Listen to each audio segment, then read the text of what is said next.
1 to 5 वाले ये चाहते हैं कि वो किस तरीके से रिवाइज करें किसी चीज़ को, कि वो इन जितना भी अभी इतने टाइम में उन्होंने जो कुछ भी पढ़ा है उसको इन 7 या 8 डे के अंदर अंदर किस तरीके से रिवाइज कर सके।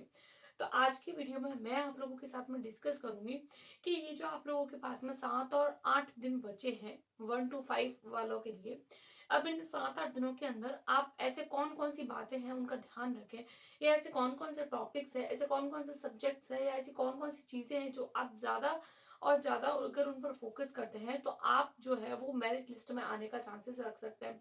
देखिए आज की वीडियो में मैं आप लोगों को कोई 7 डेज़ स्ट्रैटेजी नहीं बताऊँगी कि आप लोग ये पढ़ लो तो आप लोगों का एग्ज़ाम पास हो जाएगा, या फिर आप लोग सिर्फ़ ये कर लो, या फिर सिर्फ़ प्रीवियस ईयर कर लो, या फिर कोई पर्टिकुलर बुक बता दूँ। तो ऐसा करने का कोई मतलब नहीं है, क्योंकि ऐसे करने से सिर्फ़ आपका टाइम खराब होगा और साथ-साथ में मेरा। लेकिन हाँ, अगर मेरे बताए हुए अगर आप लोग कुछ-कुछ टॉपिक्स या कुछ-कुछ बातों को अगर आप लोग ध्यान रखते हैं, तो इन 7 डेज़ के अंदर-अंदर आप अपने काफ़ी सारे मार्क्स जो है वो इंक्रीज़ कर सकते हैं। इंक्रीज़ करने के साथ-साथ अगर आप लोग अच्छे तरीके से करते हैं, तो इंक्रीज़ हो जाएँगे आप लोगों के मार्क।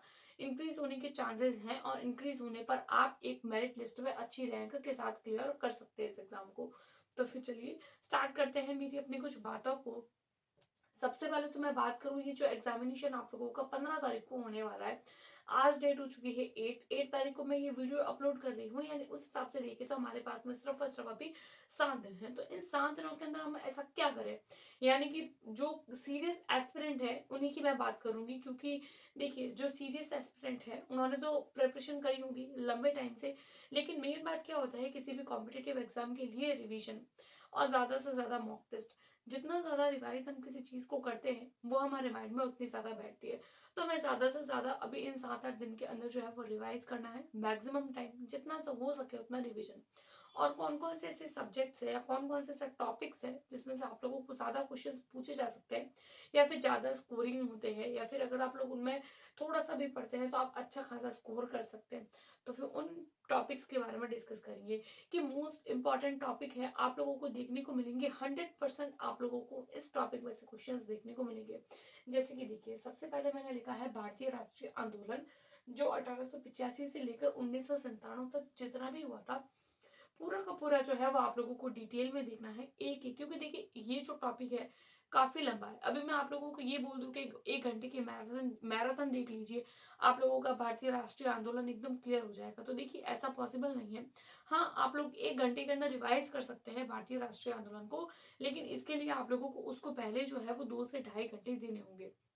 आप लोगों को क्या करना है, भारतीय राष्ट्रीय आंदोलन वाला टॉपिक जो है उसको स्टार्ट करिए पढ़ना। तो ऐसा तो नहीं बोल सकती हूँ कि आप लोग जो है वो 1 घंटा कोई भी मैराथन क्लासेस देख लीजिए कि आप लोगों का भारतीय राष्ट्रीय आंदोलन वाला टॉपिक एकदम अच्छा हो जाएगा और आप लोग एक हाई स्कोर उसके अंदर कर पाएँगे। यानी कि अगर 10 नंबर के क्वेश्चन्स आ रहे हैं, तो आप लोग 9 नंबर उसमें ले आएँगे। तो ऐसा कहना भी बेकार है। मैं आप लोगों को अगर बताऊं, अगर रियलिटी के साथ अगर हम लोग चलें, तो देखिए अगर आप लोगों को भारतीय राष्ट्रीय आंदोलन, इसमें से लास्ट टाइम की अगर मैं बात करूं या हर बार की अगर मैं प्रीवियस ईयर्स की बात करूं, तो आप लोगों को हर बार जो है वो 10 से भी ज्यादा मार्क्स के क्वेश्चन सिर्फ और सिर्फ भारतीय राष्ट्रीय आंदोलन में से देखने को मिला।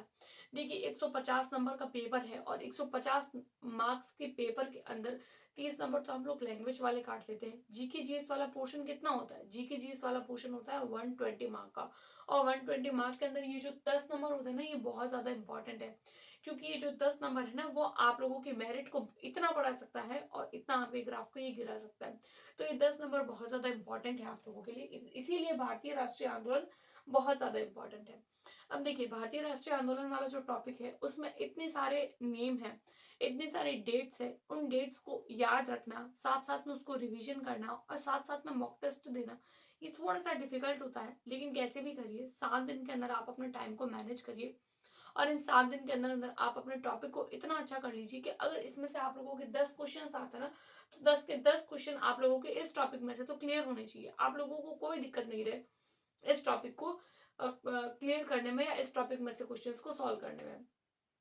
सेकंड अगर मैं बात करूँ, देखिए कई बार क्या होता है कि हम लोग किसी टॉपिक को पढ़ते हैं, पढ़ते रहते हैं, तो हमें ऐसा लगता है कि हमारा वो टॉपिक बहुत अच्छे से क्लियर हो गया है, हम लोगों को अच्छे से समझ आ गया है, तो एग्जाम टाइम में हम डायरेक्ट उसकी प्रैक्टिस करते हैं, यानी एग्जाम टाइम में ही उसके डायरेक्ट क्वेश्चन देखते हैं, लेकिन क्वेश्चन देखने के बाद में ऑप्शंस को देख के कंफ्यूज हो जाते हैं कि टॉपिक पढ़ा तो था लेकिन इसका आंसर क्या है वो हमारे माइंड में आता ही नहीं है, और वो चीज़ हमें समझ ही नहीं आती। तो ये चीज़ हमें कैसे समझ आएगी? देखिए अभी आप लोगों के पास में 7 दिन है।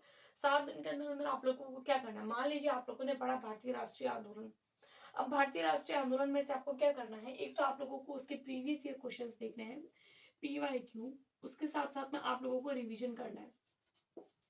देखिए रिवीजन जो होता है वो बहुत ज़्यादा इम्पोर्टेंट होता है किसी भी एग्जामिनेशन के लिए, स्पेशली किसी भी गवर्नमेंट एग्जाम के लिए। उसके साथ साथ में सबसे ज़्यादा इम्पोर्टेंट होते हैं पीवाईक्यू।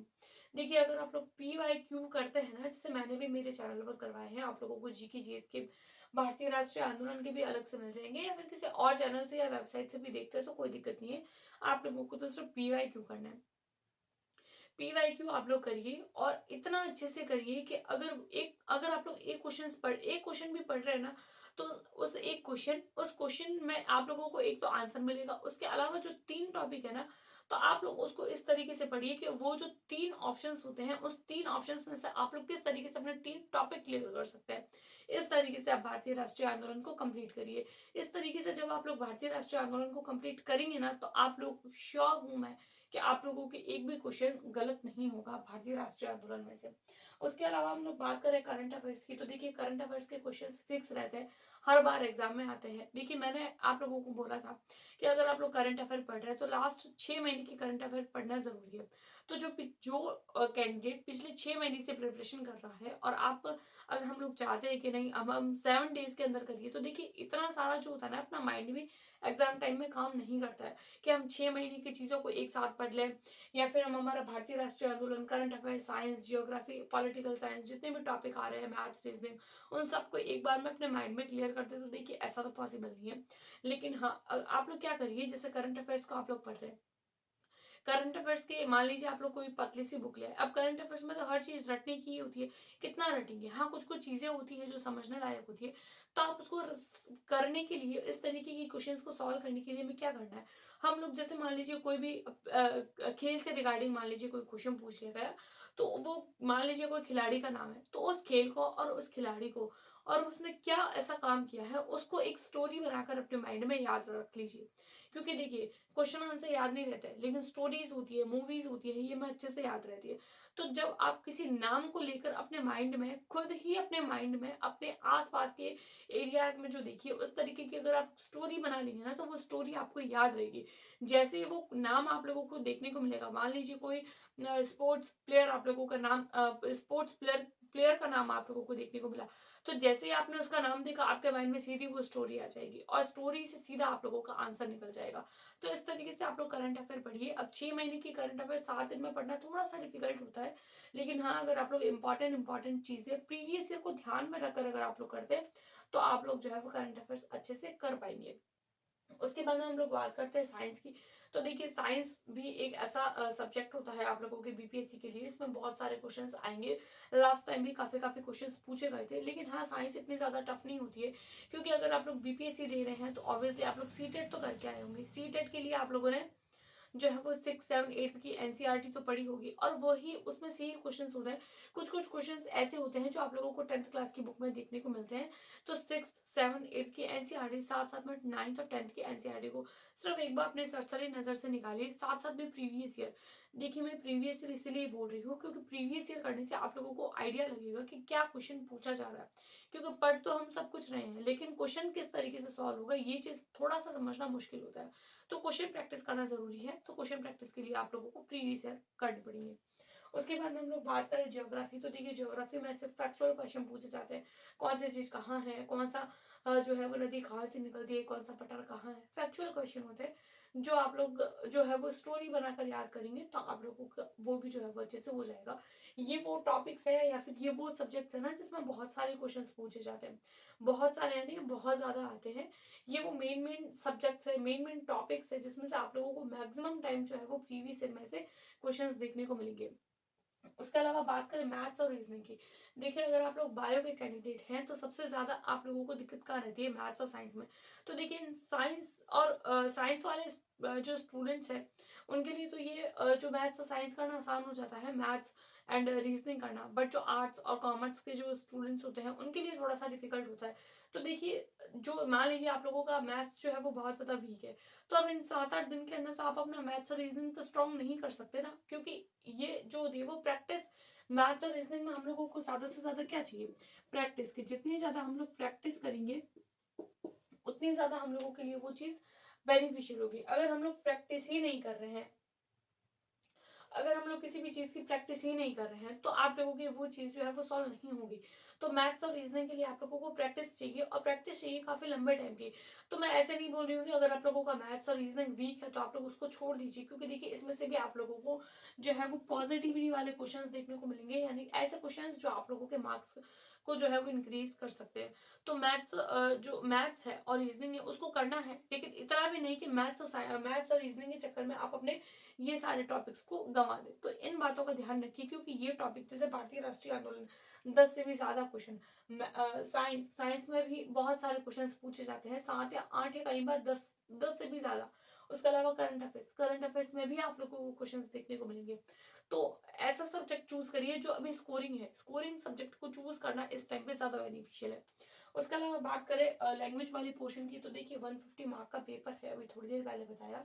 तो उसके अंदर आप लोगों को जो है वो 120 मार्क का जीके एंड जीएस देखने को मिलेगा, एंड आप लोगों को जो है वो 30 मार्क का आप लोगों को लैंग्वेज वाला पोर्शन देखने को मिलेगा। लैंग्वेज वाला पोर्शन है, ज़्यादा डेप्थ में क्वेश्चंस नहीं पूछे जाएंगे, क्योंकि पासिंग मार्क ही लेकर आने हैं, पासिंग मार्क लेकर आने हैं 9 नंबर। अगर आप लोग 9 से कम नंबर ले आते हैं तो आप इस एग्जाम से सीधे बाहर हो जाते हैं। तो ये मत भूलिएगा, यूँ नहीं आप ये सारे सब्जेक्ट्स तो कर लेते हैं लेकिन लैंग्वेज वाला पोर्शन भूल जाए, ऐसा नहीं करना है। लैंग्वेज वाला पोर्शन पढ़ना है, लेकिन उस हद तक कि हम सिर्फ पास हो सके, क्योंकि पासिंग मार्क ही लाना है, मेरिट में तो नाम आना नहीं है इसके हिसाब से। तो वो बात का आप लोग ध्यान रखिएगा। तो ये कुछ-कुछ बातें थी बीपीएससी एग्जामिनेशन को लेकर जो आप लोग ध्यान रखिए। मैंने आज की वीडियो में आप लोगों को कोई स्ट्रैटेजी नहीं बताई है कि मैं आप लोगों को 7 या 8 दिन में पेपर को पास करने की ट्रिक बता दूँ कि आप लोग ये करिए तो आप लोगों का पेपर पास हो जाएगा। क्योंकि अगर मैं ऐसा बताती हूँ तो 6 या 7 महीने से जो लोग प्रिपरेशन कर रहे हैं तो उन लोगों के लिए एक चीज़ जो है वो थोड़ा-सा हर्ट करने वाली हो जाती है, कि जो बच्चा या जो कैंडिडेट 6 से 7 महीने से प्रैक्टिस कर रहा है, क्वेश्चन कर रहा है और पढ़ाई कर रहा है, वो और क्या 7 दिन पढ़ाई करने वाला कैंडिडेट बराबर नहीं हो सकता है, वो तो हमें भी पता है। लेकिन जो कैंडिडेट 6 से 7 महीने से प्रिपरेशन कर रहे हैं ना, तो वो अपने प्रिपरेशन को बूस्ट अप करने के लिए प्रैक्टिस करिए, साथ-साथ में रिवीजन करिए। तो रिवीजन आप लोगों के लिए ज़्यादा बेनिफिशियल होगा। तो ये जो रिवीजन वाली चीज़ है, इसको आप लोग ध्यान रखिए, ज़्यादा से ज़्यादा रिवाइज़ करिए, क्वेश्चन प्रैक्टिस करिए, और लैंग्वेज वाले पोर्शन को भूलिएगा मत, क्योंकि ये आप लोगों का जो है वो एक पासिंग नंबर लाने का एक क्राइटेरिया है, कि इसको करके भी आप, ये भी आप लोगों के लिए इम्पोर्टेंट है। तो इसको भी आप लोग जो है वो बेसिक बेसिक पढ़ सकते हैं, क्योंकि ज़्यादा डेप्थ में नहीं पूछा जाएगा। तो ये कुछ कुछ बातें थी बीपीएससी को लेकर, और मैं भी अपने चैनल पर बीपीएससी को लेकर जो है वो तैयार कर रही हूँ, आप लोगों को प्रीवियस ईयर भी करवाए हैं। उसके अलावा जो है वो वन लाइनर जो क्वेश्चन होते हैं उसको भी मैं कर रही हूँ। भारतीय राष्ट्रीय आंदोलन को लेकर जो है वो मैं नोट्स प्रिपेयर कर रही हूँ, शॉर्ट नोट्स, जो आप लोगों के क्विक रिविजन में हेल्प करेंगे। तो वो मैं नोट्स प्रिपेयर कर रही हूँ, 1 या 2 दिन में जो है वो प्रिपेयर हो जाएँगे। जैसे ही प्रिपेयर होते हैं मैं अपने चैनल पर आप लोगों के साथ में शेयर कर दूँगी। तो ये कुछ-कुछ बातें थी बीपीएससी टीआरई 3.0 को लेकर। आप लोगों की प्रिपरेशन कैसी चल रही है वो मुझे कमेंट करके ज़रूर बताइए। आई होप आप लोगों को ये छोटी-सी जानकारी पसंद आई होगी। पसंद आई है तो please like, subscribe and share. Thanks for watching.